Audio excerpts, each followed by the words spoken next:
ये आकाशवाणी देहरादून है। अब आप डिम्पल सानंद से प्रादेशिक समाचार सुनिए। पहले मुख्य समाचार। भारत सरकार की special assistant to state for capital investment योजना के तहत उत्तराखंड का चयन। वित्त मंत्री प्रेमचंद अग्रवाल ने कहा, प्रदेश को मिलेगा 100 करोड़ रुपए का अनुदान। एम्स ऋषिकेश में मरीजों की सुविधा के लिए जल्द शुरू होगी एयर एम्बुलेंस सेवा। उत्तराखंड अधीनस्थ सेवा चयन आयोग ने स्नातक स्तरीय सचिवालय रक्षक और वन दरोगा परीक्षाएं रद्द की। और प्रदेश में नए साल की धूम, बड़ी संख्या में पर्यटकों का पहुंचना जारी। और अब समाचार विस्तार से।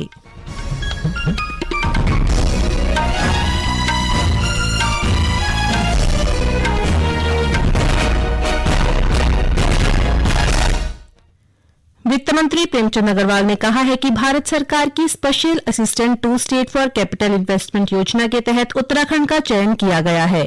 योजना के तहत राज्य सरकार को अर्बन रिफॉर्म के लिए लगभग 100 करोड़ रुपए का अनुदान दिया जाएगा। उन्होंने कहा कि देश के 7 राज्यों में से 4 को इस योजना के लिए चुना गया है। वित्त मंत्री प्रेमचंद अग्रवाल ने बताया कि राज्य में स्वच्छ भारत मिशन शहरी के तहत ठोस अपशिष्ट कचरा प्रबंधन मद में 91 निकायों की 64 परियोजनाएं केंद्र सरकार से स्वीकृत की गई हैं। स्वच्छता के लिए सरकार अब छावनी बोर्ड को भी पुरस्कार देगी। इसके अलावा पुरस्कार की राशि 1 करोड़ से बढ़ाकर 2 करोड़ रुपए कर दी गई है। भूमि उपयोग परिवर्तन के शुल्क की पूर्व दरों को 100 से 150% से घटाकर 10 से 15% किया गया है।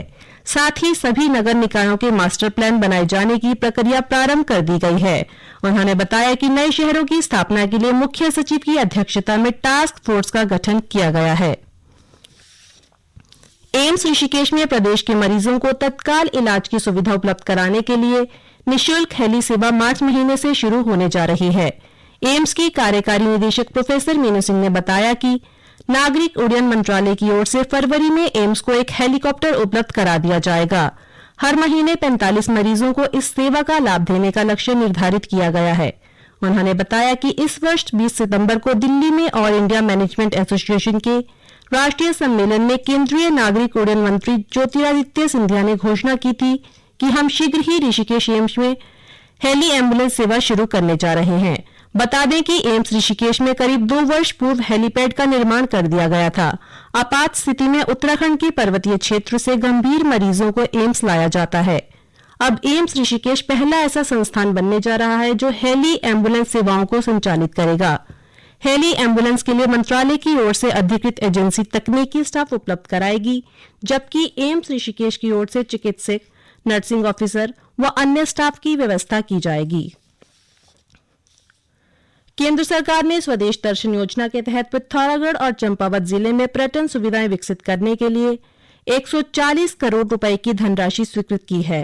पर्यटन और संस्कृति मंत्री सतपाल महाराज ने बताया कि केंद्र सरकार की स्वदेश दर्शन योजना के तहत प्रथम चरण में 70 करोड़ की लागत से पिथौरागढ़ स्थित आदि कैलाश, गुंजी आदि क्षेत्रों में ढांचागत सुविधाएं तैयार करने के साथ ही मैनेजमेंट प्लांट तैयार किया जाएगा। उन्होंने कहा कि सीमांत क्षेत्रों में पर्यटन को बढ़ावा देने के साथ साथ खालिया टॉप में स्कीइंग, पंचाचूली पीक, भीड़थी वाटरफॉल सहित मुनस्यारी, मदकोट, जौलजीबी, पाताल भुवनेश्वर आदि स्थलों का पर्यटन की दृष्टि से विकास किया जाएगा। पर्यटन मंत्री ने कहा कि पिथौरागढ़ की तर्ज पर चंपावत जिले में भी कल्चर और हेरिटेज टूरिज्म को बढ़ावा दिया जाएगा। Purnagiri, Abbott Mount, Nanda sanctuary, Advaita Ashram, Mayavati में पर्यटकों के लिए अनेक सुविधाएं विकसित की जाएंगी। जिले के चूका क्षेत्र में इको हेरिटेज एवं एडवेंचर गतिविधियों को भी इस योजना के माध्यम से बढ़ावा दिया जाएगा। मुख्यमंत्री पुष्कर सिंह धामी ने प्रधानमंत्री नरेंद्र मोदी की अध्यक्षता में शुक्रवार को कोलकाता में आयोजित राष्ट्रीय गंगा परिषद की द्वितीय बैठक में हिस्सा लिया। प्रधानमंत्री ने बैठक को वर्चुअली संबोधित किया। बैठक में मुख्यमंत्री ने उत्तराखंड में गंगा स्वच्छता एवं निर्मलता के लिए किए जा रहे प्रयासों की जानकारी दी। उन्होंने कहा कि प्रधानमंत्री नरेंद्र मोदी ने 2019 में गंगा को आजीविका एवं विकास से जोड़ने के उद्देश्य से जो अर्थ गंगा मॉडल के रूप में दिया था, उसके तहत उत्तराखंड राज्य ने विभिन्न क्षेत्रों में उत्कृष्ट कार्य किए हैं। गंगा के मैनेजमेंट क्षेत्र में वनीकरण और वृक्षारोपण के क्षेत्र में भी उल्लेखनीय कार्य किए गए हैं। मुख्यमंत्री ने कहा कि भविष्य में गंगा की सहायक नदियों के पुनर्जीवन के लिए नदी के किनारे पुराने बसे हुए शहरों के लिए नदी केंद्रित मास्टर प्लान भी बनाए जा रहे हैं। उत्तराखंड राज्य में राष्ट्रीय स्वच्छ गंगा मिशन के मार्गदर्शन में पूर्व के निर्धारित लक्ष्यों को पूरा करते हुए गंगा की स्वच्छता, निर्मलता एवं अविरलता को बनाए रखने की दृष्टि से कुछ अन्य परियोजनाओं के प्रस्ताव NMCG को प्रेषित किए गए हैं। अन्य सहायक नदियों को लेकर और प्रस्ताव भी तैयार किए जा रहे हैं। केंद्रीय रक्षा राज्य मंत्री अजय भट्ट ने स्वास्थ्य विभाग के अधिकारियों को कोरोना से जुड़ी हर तैयारी पूरी करने के निर्देश जारी किए हैं। हल्द्वानी में प्रशासन व स्वास्थ्य विभाग के अधिकारियों की बैठक में उन्होंने ये निर्देश कोविड के नए वेरिएंट को लेकर आयोजित समीक्षा बैठक में दिए। बैठक में अधिकारियों ने बताया कि जिले में पिछले एक सप्ताह में कोई भी कोविड पॉजिटिव नहीं पाया गया। जिले के अस्पतालों में ऑक्सीजन, वेंटिलेटर, ICU सहित सभी दवाएं पर्याप्त मात्रा में उपलब्ध हैं। सरकार और स्वास्थ्य विभाग हर परिस्थिति से निपटने के लिए पूरी तरह से तैयार है। ये समाचार आकाशवाणी देहरादून से प्रसारित किए जा रहे हैं। उत्तराखंड अधीनस्थ सेवा चयन आयोग ने स्नातक स्तरीय सचिवालय रक्षक और वन दरोगा परीक्षा में नकल की पुष्टि होने के बाद तीनों परीक्षाएं रद्द कर दी हैं। अब ये परीक्षाएं मार्च में आयोजित की जाएंगी। लिखित परीक्षाओं में पूर्व में परीक्षा देने वाले परीक्षार्थी ही शामिल हो पाएंगे। नए अभ्यर्थियों को इसमें शामिल नहीं किया जाएगा। इसके अलावा 7 अन्य भर्तियों पर आयोग ने शासन से विधिक राय मांगी है। अधीनस्थ सेवा चयन आयोग के अध्यक्ष GS मर्तोलिया ने बताया कि भर्तियों की जांच के लिए गठित STF ने पाया कि परीक्षा से पहले पेपर लीक कर अभ्यर्थियों को नकल करवाई गई। उन्होंने बताया कि स्नातक स्तरीय परीक्षा में 131 अभ्यर्थी पेपर लीक व नकल करने में संलिप्त पाए गए, जबकि 80 अभ्यर्थी ऐसे हैं जिनका पता गलत पाया गया। इसी कड़ी में वन दरोगा भर्ती में करीब 150 अभ्यर्थियों और सचिवालय रक्षक भर्ती में 12 अभ्यर्थी नकल में संलिप्त मिले। राज्यपाल गुरमीत सिंह ने प्रदेशवासियों को नववर्ष की शुभकामनाएं दी हैं। पूर्व संध्या में जारी अपने संदेश में राज्यपाल ने नए साल में सभी के उत्तम स्वास्थ्य और जीवन में प्रगति, खुशहाली और सुख समृद्धि की कामना की। राज्यपाल ने आह्वान किया कि हमें मिलकर नई सोच, नई ऊर्जा और नई आशा के साथ देवभूमि उत्तराखंड के विकास के लिए समर्पित भाव के साथ कार्य करना होगा। प्रदेश के पर्यटक स्थलों पर नए साल का उत्सव मनाने के लिए बड़ी संख्या में पर्यटक पहुंच रहे हैं। मसूरी, हरिद्वार, ऋषिकेश, नैनीताल, टिहरी झील, औली और जोशीमठ तक पर्यटकों की भारी भीड़ बढ़ती जा रही है।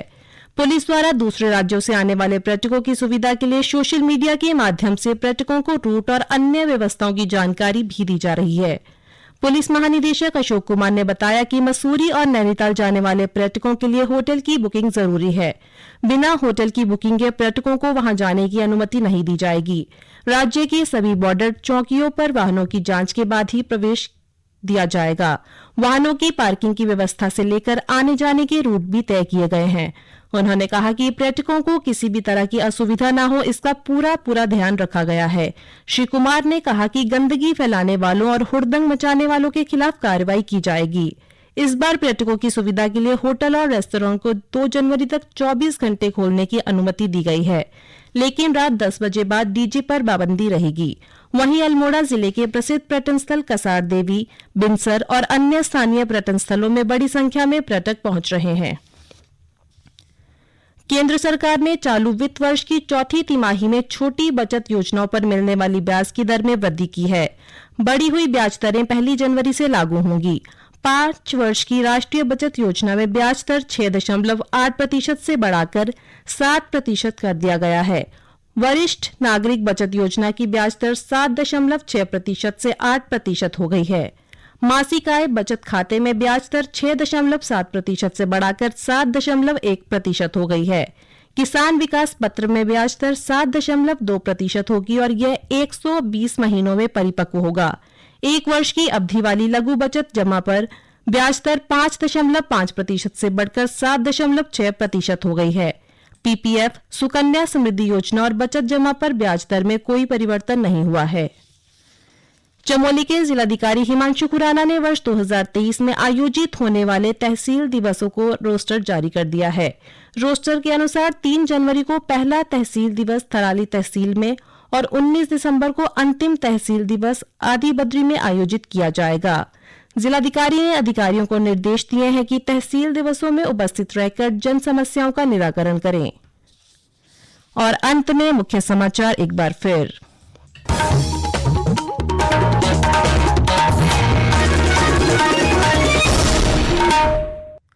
भारत सरकार की special assistant to state for capital investment योजना के तहत उत्तराखंड का चयन।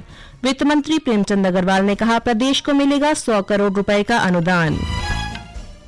एम्स ऋषिकेश में मरीजों की सुविधा के लिए जल्द शुरू होगी एयर एम्बुलेंस सेवा।